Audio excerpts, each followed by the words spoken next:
telespectador do programa Opção para a Vida, você internauta que nos acompanha diariamente no YouTube, você da TV Márcia, TV a cabo, Canal 20, estamos juntos nessa manhã de terça-feira, hoje 26 de novembro. Hoje comemora-se o Dia do Ministério Público. Nós parabenizamos a todos que trabalham nos ministérios públicos de nossa cidade, de nosso estado, de nosso país. Deus os abençoe e recompense por toda a prestação de serviço em favor e em função de nós cidadãos. Logo mais estaremos ouvindo o reverendo Antônio Júnior trazendo a conclusão da palavra que ele vem ministrando desde a última terça-feira. Espero que você continue com seu coração aberto, porque Deus vai falar ao seu coração. Ouviremos também de uma belíssima música interpretada por um dos cantores do ministério da LPC. Deixo vocês com esta belíssima música para o seu enlevo espiritual.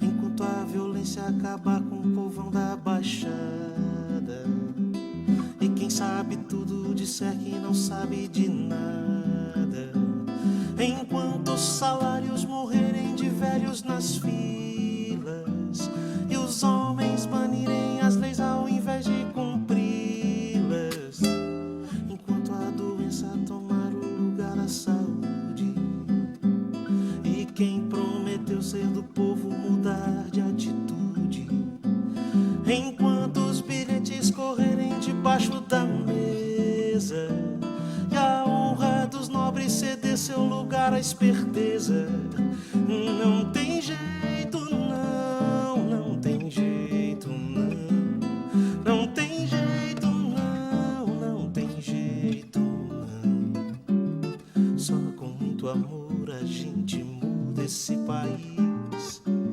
só o amor de Deus pra nossa gente ser feliz. Nós, os filhos seus, temos que unir as nossas mãos em nome da justiça, por obras de justiça. Quem conhece a Deus não pode ouvir e se calar, tem que ser profeta e sua bandeira levantar. Transformar o mundo é uma questão de compromisso, é muito mais, e tudo isso enquanto o domingo ainda for nosso dia sagrado, em nome de Deus, se deixar os feridos de lado, enquanto o pecado ainda for simplesmente um pecado, vivido, sentido, embutido, espremido e pensado, enquanto se canta e se dança de olhos fechados, tem gente morrendo de fome por todos os lados. O Deus que se canta nem sempre é o Deus que se vive, não, pois Deus se revela, se envolve, resolve e revive, e não tem jeito não, não tem jeito não, não tem jeito não, não tem jeito não. Só com muito amor a gente muda esse país, só o amor de Deus pra nossa gente ser feliz. Nós, os filhos seus, temos que unir as nossas mãos em nome da justiça, por obras de justiça. Quem conhece a Deus não pode ouvir e se calar, tem que ser profeta e sua bandeira levantar. Transformar o mundo é uma questão de compromisso, é muito mais, é muito mais, é muito mais, e tudo isso.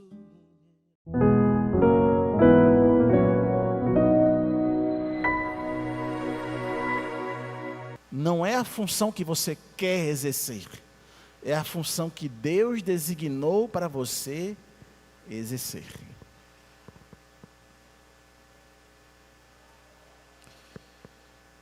E assim, irmãos, A gente não pode pensar que nós não temos uma função no corpo. Temos. E que vocês todos são importantes.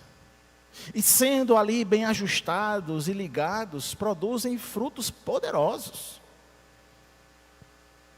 Não se trata apenas de palavras de encorajamento que eu quero falar aqui. Não é essa a intenção do autor aos Hebreus. Mas a intenção é de termos ações que motivem uns aos outros a permanecerem fiéis e engajados na fé. Meus irmãos, não existe absolutamente ninguém perfeito aqui. Se você está presente aqui e é perfeito, você não está, você está morto, você já está na glória, que aí você ficou perfeito. Mas enquanto estamos aqui, nós somos falhos, limitados, inconstantes, e estamos nos aperfeiçoando, amém? Então isso quer dizer, irmãos, que eu posso ferir você, e você pode me ferir. Eu posso lhe decepcionar, e você pode me decepcionar. Mas isso não é motivo para eu cortar você do corpo. Até porque eu não tenho esse poder de cortar você do corpo. Você já está enxertado, você já é de Deus. Mas o que eu quero dizer com isso? É que você precisa hoje, parar de colocar a culpa do seu fracasso ministerial nos outros. Amém? Eu recebi um obreiro, conversando com ele. Ele disse, pastor, estão me difamando, estão dizendo isso, estão dizendo aquilo de mim e tal, não sei o que. Ele disse, seja bem-vindo ao ministério. Seja bem-vindo ao ministério. Mas como a gente estava aprendendo na carta de Paulo aos Filipenses, que Deus transforma o sofrimento e a aflição em uma dádiva para que a gente cresça, Paulo vai trabalhar isso também em Romanos. Eu disse a ele, essa é a esteira do seu crescimento. Quer que eu conte minha história? Quer que eu conte minha história de desafios, de confrontos, de ter que colocar a palavra, de ser seguro, de identificar o erro, de ter que dizer pela função pastoral e ser cancelado? Quer que eu conte minha história? Eu não vou contar não, mas eu vou dizer que foi nessa esteira que o meu ministério só fez crescer, que o meu ministério adquiriu maturidade, e de que se estamos onde estamos, não é mérito nosso, é mérito de Cristo. Entretanto, se não estamos, é porque Deus não quis. E toda vez que você reclama porque não está, você está reafirmando que Deus realmente não quer você ali. E você está forçando para ser colocado.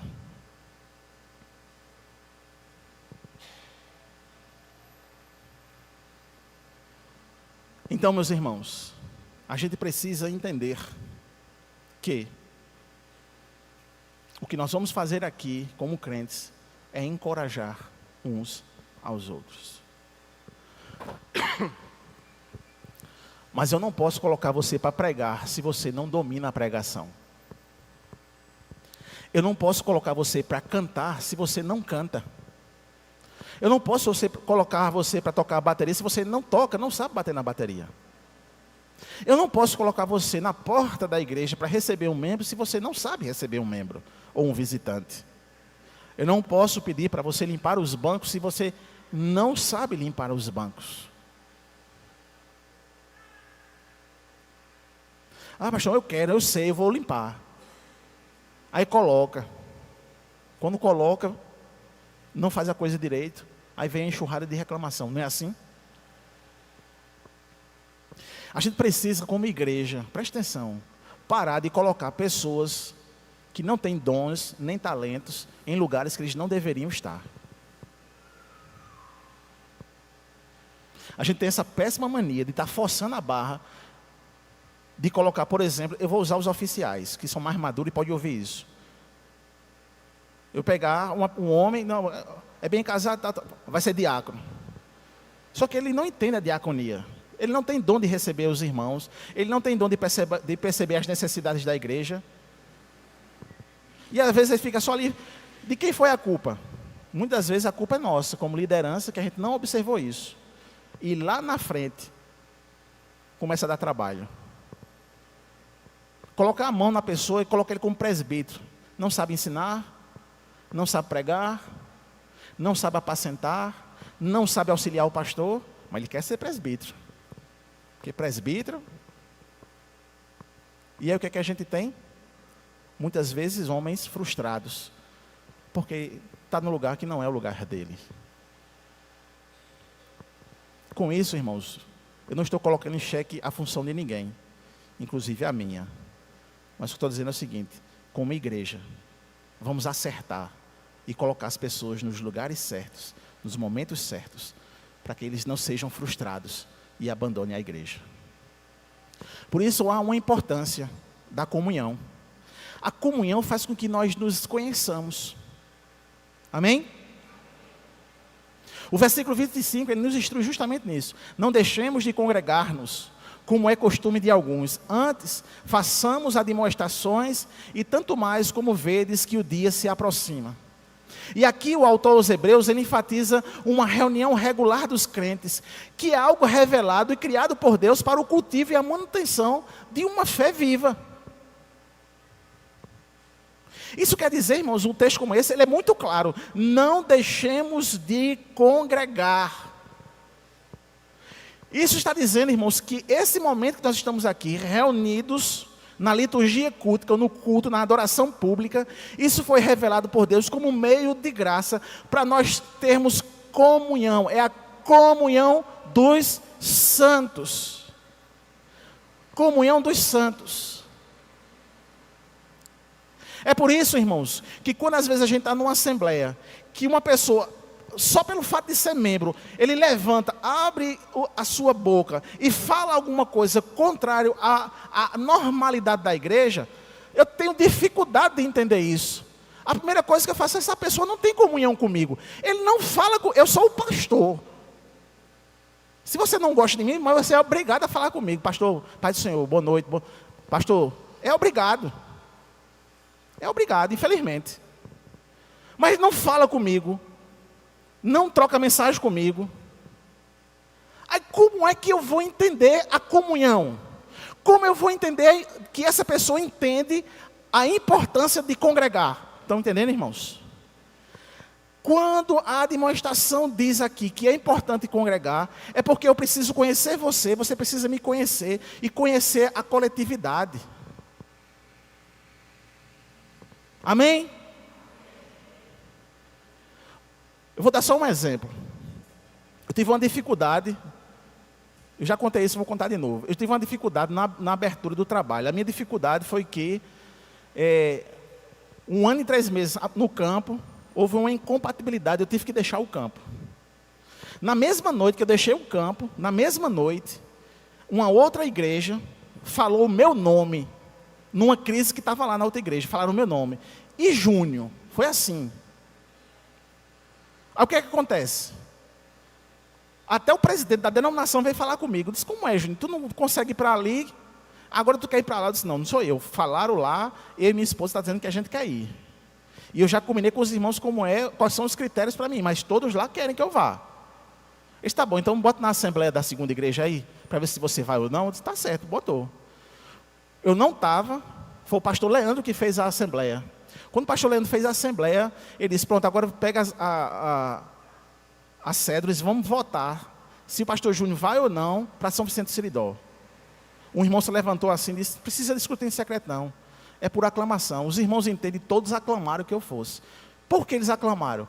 Porque eles viam a nossa participação, eu e minha esposa, não tínhamos nossos filhos ainda. A gente estava o tempo todo participando da juventude. Eu viajava com o falecido pastor Jadiel. Eu viajava sempre com ele, nas viagens missionárias. Estava fazendo projeto de Jonas com ele. Andei muito aqui, nesses becos e vielas, entregando aquela carta, a carta da última hora. Então, quando foram me escolher, a igreja não teve dificuldade. Por quê? Porque eu tinha comunhão com a igreja. Entende, irmãos? A igreja chancelou. Quando eu vim para Bodocongó 3, eram 35 membros. Sabe quantos votos foram? 35 a favor. Quando eu fui eleito pastor auxiliar aqui, um irmão se levantou e disse, não precisa discutir em secreto não, é por aclamação, e todos aclamaram. Quando foi a segunda eleição, por que isso? Comunhão com os irmãos. Não sou perfeito, não sou pastor ideal de vocês, mas eu quero comunhão com vocês. Eu quero estar junto com vocês, eu quero chorar com vocês, eu quero rir com vocês, eu quero ouvir a reclamação de vocês, eu quero solucionar a reclamação, mas para isso eu preciso de comunhão. Venha para o culto, venha para os cultos, venha para a escola bíblica, porque isso é comunhão, amém, meus irmãos? Amém, meus irmãos? Irmãos, a comunhão faz com que a gente se torne tão unido, que essa união é uma fonte de força. A união dos irmãos, ela oferece um senso de pertencimento, de apoio, que é tão essencial para enfrentar as adversidades. Quando um membro da igreja, quando um membro da comunidade está passando por dificuldade, os outros oferecem apoio emocional, oferecem apoio espiritual, oferecem apoio prático, oferecem até dinheiro para ajudar. E essa rede de apoio ajuda a lembrar que ninguém está sozinho em sua jornada de fé. Quando o sábio Salomão escreveu o Eclesiastes, capítulo 4, verso 9 a 12, ele disse o seguinte: é melhor serem dois do que um, pois um ajuda o outro a alcançar o sucesso. Se um cair, o outro o ajuda a levantar-se. Mas quem cai sem ter quem o ajude está em sérios apuros. Da mesma forma, duas pessoas que se deitam juntas aquecem uma a outra. Mas como fazer para se aquecer sozinho? Sozinha, a pessoa corre o risco de ser atacada e vencida. Mas duas pessoas juntas podem se defender melhor. Se houver três, melhor ainda, pois uma corda trançada com 3 fios não arrebenta facilmente. Quando John Calvino, ele pensou sobre essa questão dessa comunhão, de congregarmos, de sermos unidos, ele disse o seguinte, que ele enfatizou que o culto deveria ser regulado pelas Escrituras, o que significa que apenas o que é explicitamente ordenado pela Escritura deveria ser incluído no culto. E aí Knox, que foi um pastor congregacional, influenciado por Calvino, ele levou para a Escócia essa visão semelhante de culto, enfatizando que a pregação, né, e a oração era extremamente importante. E ele apoiava a frequência regular dos cultos como meio de manter a comunidade de crentes unida espiritualmente e forte. Então, preste atenção, igreja. Eu sei, depois, no final do culto, não precisa vir para mim e dizer assim, não, pastor, eu trabalho, pastor, eu estou estudando, não, pastor... Não, o que a gente está dizendo aqui é que é importante, como meio de graça, o culto. E aqui no Brasil, nós temos essa liberdade de cultuar livremente. Amém? E que você é responsável por essa assiduidade nos cultos. E que você é responsável, inclusive, das suas justificativas.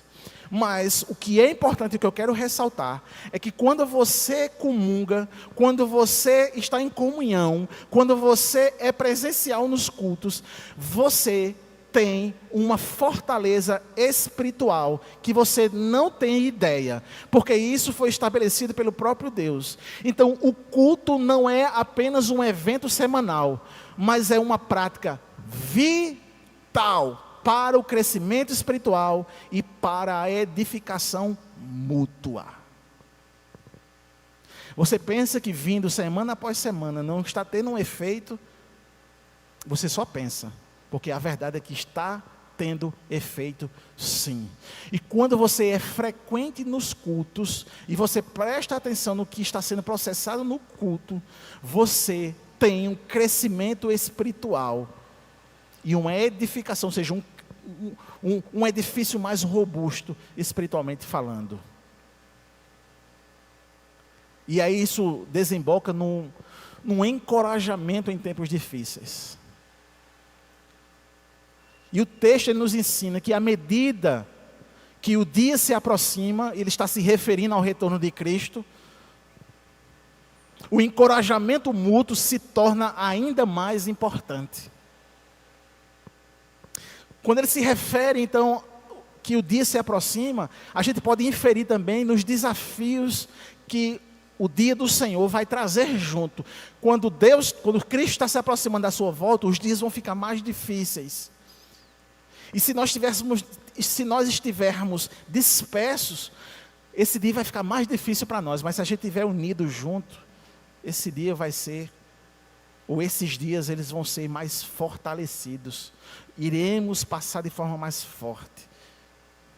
Então, a vida cristã não é vivida em isolamento. A fé, ela é fortalecida na comunhão, no culto público, na reunião dos santos.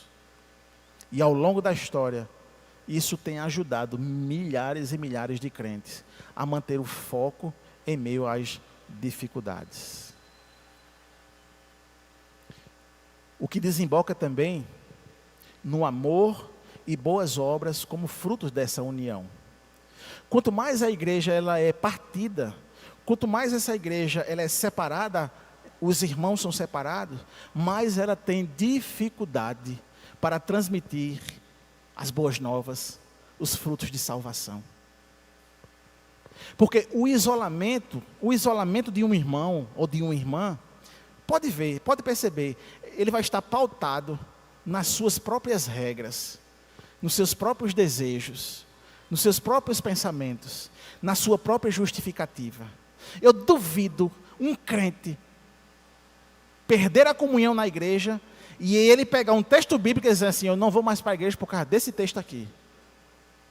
O autor está dizendo que não é para mim mais frequentar, porque quando eu vou para a igreja, só tem gente que não me dá paz, só tem gente que está falando mal de mim, só tem gente isso e aquilo. Ninguém dá valor aos meus dons. A justificativa nunca vai estar nas escrituras, vai estar na pessoa. Isso é em mim, isso é em você. Ou só eu penso assim? Irmãos, a gente precisa então entender e desenvolver um compromisso de perseverança. E aqui vou terminar. Uma das coisas que pensamos e desejamos é que nossos amigos, parentes e família sejam convertidos, não é verdade? Quando eu estou num devocional diário da consciência cristã, eu recebo, na hora da transmissão, quem assiste vê que a gente faz a leitura, milhares e milhares de pedidos. Dentre os pedidos mais pedidos são: ore para o meu pai, para que ele se converta. Orem para minha mãe, para que ele se converta. Ore pelos meus filhos que estão desviados. Então, o que a gente percebe é que o maior desejo do que estão ali no devocional, e até mesmo quando eles mandam mensagem no WhatsApp, porque quem está em Campina Grande assiste pela TV Maior, quando ele manda mensagem no WhatsApp, os pedidos são os mesmos. É para que os familiares, os amigos, os parentes se convertam, não é? A gente pode fazer esse registro. E nesses pedidos,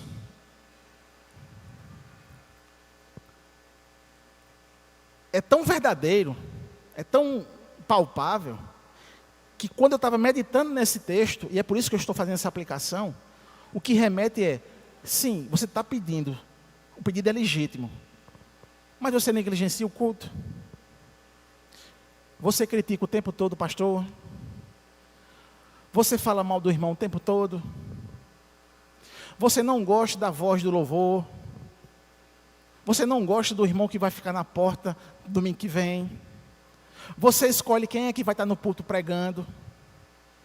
Aí o familiar vai perguntar assim, mas você não crê nas escrituras? Creio. Mas nas escrituras o pastor Júnior estava dizendo que você precisa congregar, e como é que você não está indo para a igreja? Por que você escolhe qualquer outra coisa para ir para a igreja? É porque você gosta disso. E você não tem fé para entender que você precisa cancelar isso que você gosta e vir para a igreja pela fé, pela confiança. Eu até brinquei hoje de manhã, que hoje tem um show de Roberto Carlos, né? Aqui em Campinas, não sei que horas não. Qual é o melhor, vir para a igreja ou para o show? É ir para o show. É melhor ir para o show de Roberto Carlos, viu? É melhor do que vir para cá. Eu estou falando uma perspectiva carnal. Eu estou dizendo, irmãos, de forma sincera. Mas o que me faz não ir para o show e vir para o culto? É a fé, é a confiança daquilo que está escrito nas Escrituras, daquilo que Deus tem me ensinado durante todos esses anos, daquilo que Ele imprimiu na minha alma, daquilo que está registrado no meu espírito, que faz com que eu vença a carne, que faz com que eu vença todo o pensamento secular, que faz com que eu vença todas as tentações. É a obra de Cristo, é a força do Espírito, é a impressão no meu coração das Escrituras, no seu coração também.